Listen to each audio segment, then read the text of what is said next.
Ananda semuanya. Gimana kabarnya? Alhamdulillah. Semoga kita selalu dalam lindungan Allah Subhanahu wa taala. Baiklah, kali ini kita akan belajar mengenai bakteri. Sebelum itu, silahkan Ananda simak berita yang satu ini. Adapun tujuan pembelajaran pada kegiatan satu ini yaitu 1. Mendeskripsikan ciri-ciri dan struktur tubuh bakteri. 2. Mendeskripsikan reproduksi bakteri.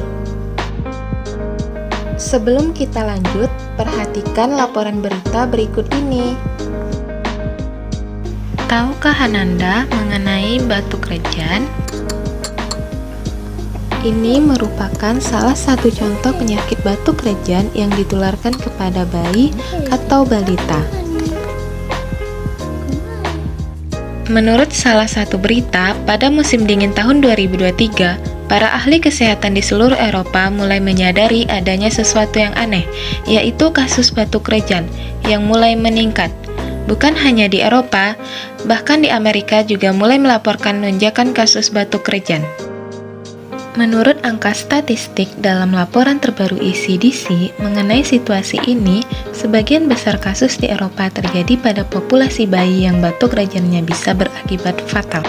Penyakit ini sangat berbahaya, apalagi bagi bayi yang baru lahir. Nah, penyakit batu kerjan ini disebabkan oleh bakteri. Nah, dari potongan berita di atas, dapatkah kamu menganalisis hubungan isu-isu sosial tersebut dengan materi pembelajaran kali ini? Apakah Ananda pernah mendengar kata bakteri? Sebelum kita masuk ke penjelasan mengenai bakteri, sekarang kita contohkan dalam satu ruangan, di mana setiap sudutnya terdapat banyak bakteri. Tidak hanya itu, bahkan di telapak tangan kita juga banyak terdapat bakteri. Nah, apa sih bakteri itu? Bakteri merupakan organisme bersel tunggal yang memiliki ukuran mikroskopik dan berkembang biak secara sederhana. Selanjutnya, ciri-ciri bakteri.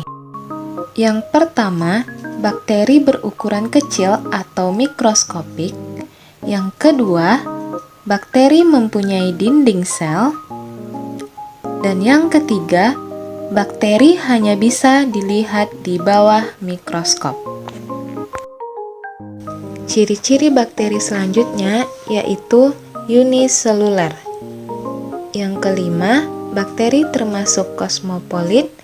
Dan yang keenam, hidup secara soliter atau berkoloni. Struktur tubuh bakteri. Yang pertama, kapsul, dinding sel, membran plasma, sitoplasma, ribosom, plasmid, pili, nukleoid, dan flagellum. Bakteri memiliki struktur luar dan juga struktur dalam. Materi selanjutnya kita masuk ke reproduksi bakteri. Reproduksi bakteri yang pertama yaitu pembelahan biner. Pembelahan biner merupakan suatu proses reproduksi aseksual setelah pembentukan dinding sel melintang, maka sebuah sel tunggal membelah menjadi dua. Adapun proses pembelahan biner pada bakteri yaitu yang pertama pemanjangan sel dan replikasi DNA pada sel induk, kemudian dinding sel dan membran plasma mulai membelah, septum terbentuk dan DNA terpisah, dan yang terakhir sel terpisah menjadi dua. Reproduksi bakteri yang kedua yaitu rekombinasi genetik. Rekombinasi genetik adalah pertukaran atau perpindahan materi genetik yaitu DNA. Rekombinasi genetik memiliki 3 metode. Yang pertama, transformasi, yaitu proses pemindahan sebagian materi genetik dari satu bakteri ke bakteri lain. Yang kedua yaitu transduksi, proses pemindahan sebagian materi genetik dari satu bakteri ke bakteri lain dengan perantara virus. Metode rekombinasi genetik yang terakhir yaitu konjugasi. Konjugasi merupakan pemindahan sebagian materi genetik dari satu bakteri ke bakteri lain melalui kontak langsung. Setelah kita membahas mengenai ciri-ciri struktur tubuh dan reproduksi bakteri, selanjutnya kita kembali fokus pada isu sosial ilmiah mengenai batuk rejan.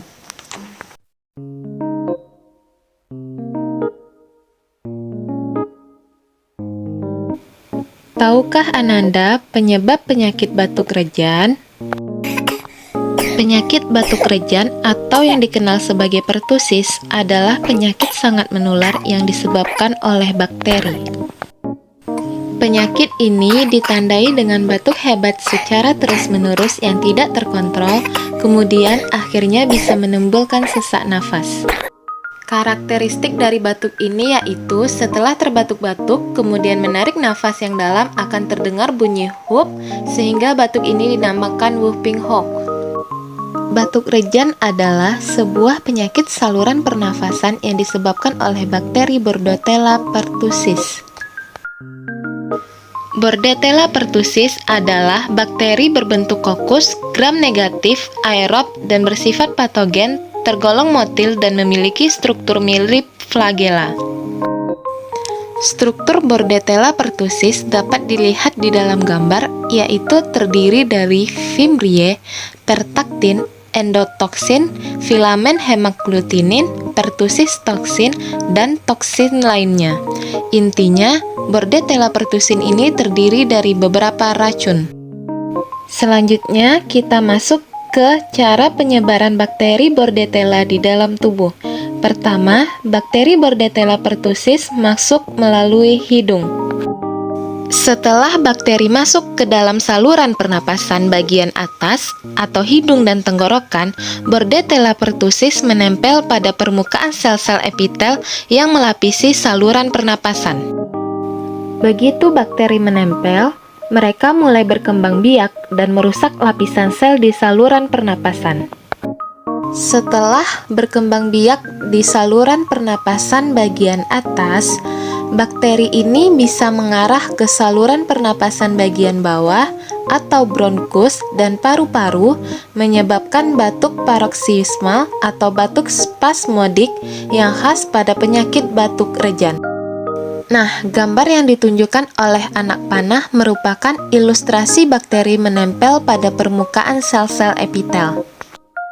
Berikut ini adalah beberapa faktor yang meningkatkan risiko seseorang menderita batuk rejan. Di antaranya, 1. Tinggal bersama dengan orang yang mengalami batuk rejan. 2. Bayi yang berusia di bawah 6 bulan karena belum cukup usianya untuk memperoleh vaksinasi, orang yang belum mendapatkan vaksin DPT, wanita hamil dan lansia, sering melakukan interaksi apalagi kontak fisik dengan penderita, dan yang terakhir memiliki sistem daya tahan tubuh yang lemah. Tahap awal penyakit ini terjadi sekitar 1-2 minggu dengan gejala yang mirip dengan penyakit flu, yaitu mata berair, batuk ringan, tubuh kelelahan, demam ringan, hidung berair, dan bersin-bersin. Tahap kedua, di mana gejala-gejala berikut ini dapat terjadi selama 1-6 minggu, di antaranya kesulitan bernafas, tubuh sangat lelah setelah batuk, muntah, dan batuk keras.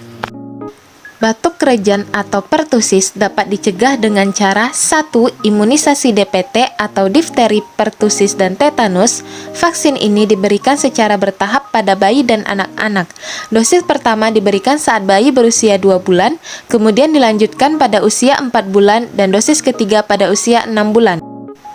Cara pencegahan selanjutnya yaitu menjaga kebersihan diri, cuci tangan secara rutin dengan air dan sabun atau gunakan cairan pembersih tangan berbahan dasar alkohol.